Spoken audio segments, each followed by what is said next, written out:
इस वीडियो में मैं आपको ऐसी दो कहानी बताऊंगा जो बुद्ध के जीवन से सीखी गई है और बहुत गहरी सीख है अगर आप इसे समझ गए तो एक बार की बात है, भगवान बुद्ध ज्ञान प्राप्ति करने के लिए घोर तप में लगे हुए थे।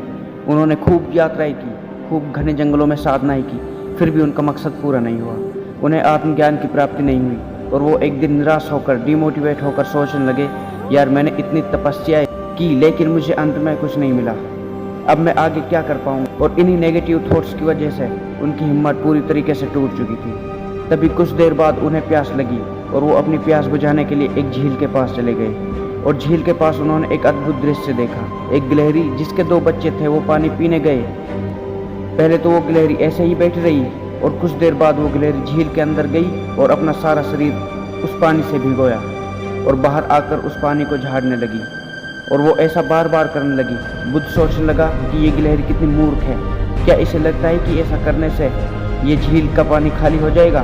वो गिलहरी बार बार ऐसा करने लगी, मानो कि गिलहरी कह रही हो कि ये झील सूखे या ना सूखे मुझे नहीं पता, लेकिन मैं अपना प्रयास करना नहीं छोड़ूंगी। और उस छोटी सी गिलहरी ने बुद्ध को अपने लक्ष्य से भटकने से रोक लिया।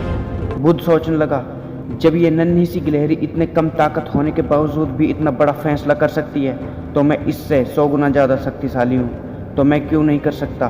तो ये सोचकर बुद्ध फिर से अपनी साधना में लग गए और अंत तक उन्हें ज्ञान की प्राप्ति हुई। ये थी पहली कहानी। अब दूसरी कहानी की ओर चलते हैं। तो भगवान बुद्ध से एक इंसान ने पूछा कि मैं खुशियाँ चाहता हूँ, आई वॉन्ट हैप्पीनेस। तो बुद्ध ने कहा कि तुम्हारे पर्सन में ही तुम्हारा उत्तर है। सबसे पहले तुम अपने पर्सन में से मैं को हटाओ, यानी आई को हटाओ, क्योंकि अगर तुम खुद के बारे में ही सोचते रहोगे तो क्या खाक खुश होगे। अब बच्चा क्या, खुशी चाहता हूँ, वांट हैप्पीनेस। तो इसमें से चाहत को हटाओ, वांट को हटाओ, क्योंकि ये तुम्हारी डिज़ायर है। जिस दिन तुम्हारी सारी इच्छाएं खत्म हो उस दिन तुम पूरी तरीके से खुश हो जाओगे।